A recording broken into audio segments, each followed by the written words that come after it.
regional benefits for the area with water supply, fire protection, wildlife. It supports endangered species by providing year-round water supply. It's the recreational hub of the Mendocino National Forest, and that creates an economic benefit for the region. Lake Pillsbury Basin is unique in that it's so off the grid, and that's what so many people love about it. 300 recreational residences, an 80 family private campground, 225 campsites operated by PG&E, owned by Forest Service, volunteer fire department, the Lake Pillsbury Resort and Marina, and Soda Creek store. So this is a map of the area showing Scott Dam, which behind that are the headwaters of the Eel River. The lake is formed by the confluence of the main stem of the Eel, which comes in from Hull Mountain and Snow Mountain that are to the north and to the east. And then the Rice Fork comes in from the south. To the north of the lake is Hull Mountain. Around the lake there are the resorts, the various residential communities, the Rice Fork on the south. You have the West Shore Campground with 80 sites there. Lake Pillsbury Ranch to the north, which has about 165 residences and about 250 lots are still yet to be built out, and the Forest Service lease lots, Lake Pillsbury home sites on the east side of the lake. Also, there are a number of public campgrounds run by PG&E and the Forest Service. There's Fuller Grove, Pogey Point, Navy Camp, Oak Flat, and Sunset Campground, as well as there's a couple boat-in sites that are intermittent around the lake itself. I think it's important to point out too that the majority of the campsites are all at that north end of the lake. Eel River, of course, is much farther south. The communities are spread out all around the lake. Much of the lake, especially that to the east, very limited access, no roads. No roads. Very limited access to the area. There are 4 communities: Homesite Tract, the Lake Pillsbury Ranch, Rice Fork, Summer Homes, and West Shore. Communities are well developed. They are predominantly lake-based. There are fundraisers throughout the year to support the local fire district and the community itself. There's, during the weekend, on peak summer weekends, there's thousands of people in the lake basin. Lake-based recreation, everything from SUP, stand-up paddleboards, to water skiing, wakeboarding, canoeing, kayaking, Fishing. The water that is stored, that's as it's currently operated, which is distributed year-round through the Potter Valley Project, supports millions and millions of dollars worth of agricultural benefit for not only Potter Valley, but Alexander Valley, Sunell Valley, Ukiah Valley. And so agricultural grape community owes a lot to the year-round supply that Lake Pillsbury provides for water. And also there's about 600,000 downstream users of the water that comes out of the Potter Valley Project. And so certainly the whole development of inland Mendocino and Sonoma County, even down to Marin County, is benefited by that. I think we have some numbers. So Potter Valley Farming produces about $35 million in value per year. Mendocino County ag is based on the Russian River, including grapes, other crops, is $743 million per year that benefit from the waters that come out of the Potter Valley Project. By having this as a year-round backup water supply, there's a huge economic benefit. Keep in mind that as if the dam was removed and it was only going to be those waters coming down the Eel would only be drafted during, quote, high flows. That has not been defined what a high flow is, and that is not a year-round supply. It doesn't provide that extra backup storage, and to make up for that water supply, to ensure that there's water within the region, there would be hundreds of millions of dollars, if not a total of around $1 billion in alternative infrastructure that would need to be created to provide that water.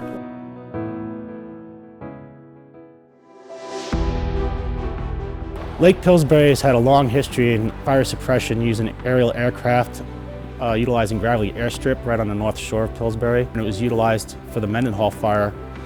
First air tankers ever used came out of Willows, and they were modified crop dusters to carry about 170 gallons of water. Well, they figured out real soon that the time it took for those aircraft to go back to Willows and refill, the turnaround time back to the fire was just not helping make any progress.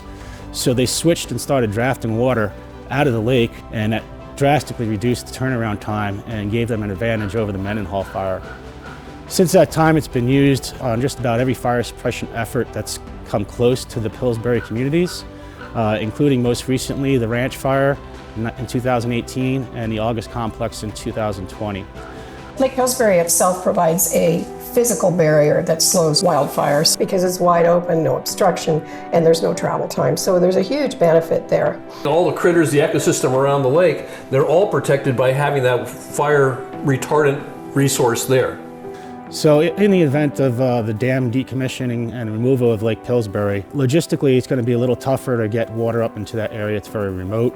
One of the nearest large sources of water is Lake Mendocino, and that would be about a 20-minute turnaround time, give or take, depending on the aircraft. Much larger return time than the immediate response we'd get from the lake right there.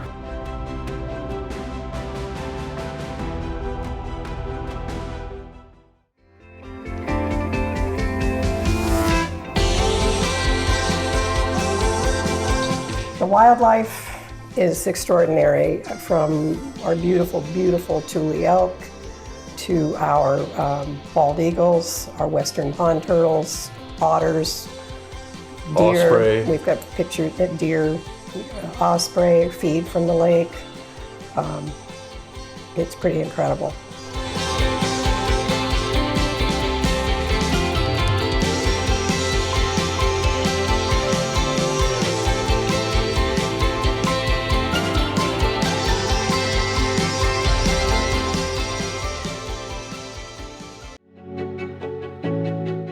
There's going to be a massive impact to the area and to the region if the water goes away.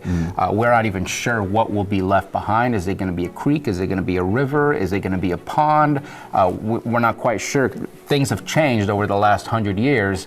We want to recreate a new destination if it goes away, because it's an important, not only a revenue for the county, but it's an important destination for people to have. It's beautiful, you're with nature. It is just one of the most amazing places you can be. How do we redevelop that to ensure that it can continue to be a destination in the future? Mitigation measures must be implemented for Scott Dam, and they include the following.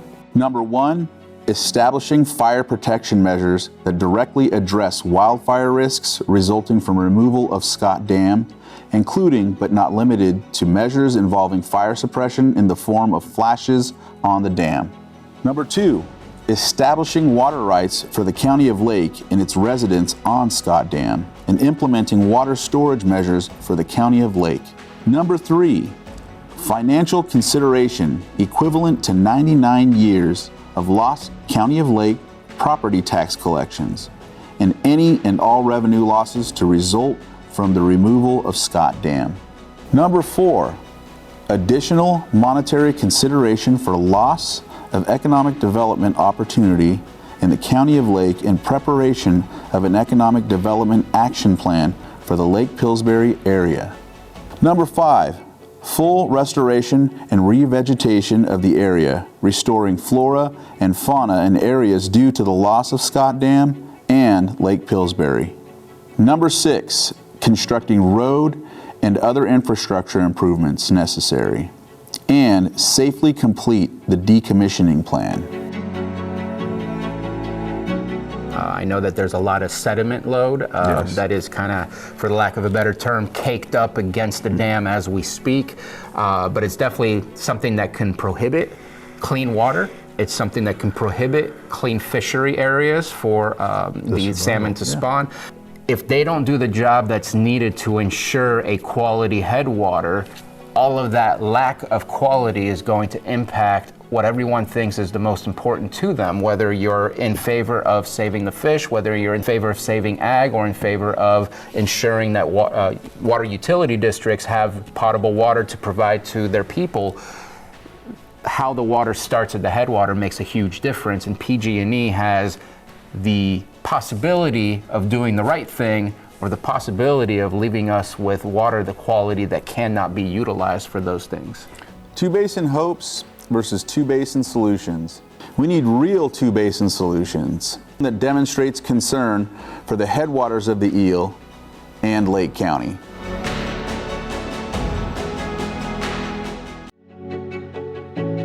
I I've had many constituents ask me about what the financial impacts are to Lake County surrounding the Potter Valley project and what would happen if the dam were to be decommissioned. And I think that's an important question. There actually is a more significant impact in Lake County, I think, than many people realize. Lake County would face an immediate loss of tax revenue. It's upwards of $750,000 annually that we could lose out on if Scott Dam were to be decommissioned. There's a potential loss of over $40 million in property values in that area. These are all properties where the infrastructure, the properties, the structures, everything about them built up around Lake Pillsbury being in existence.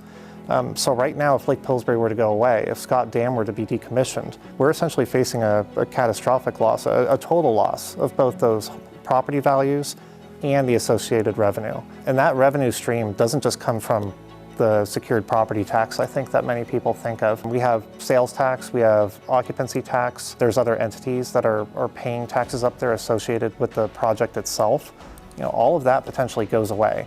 And I think it's too early to really know the entire story there, but it really doesn't look good for Lake County in that sense.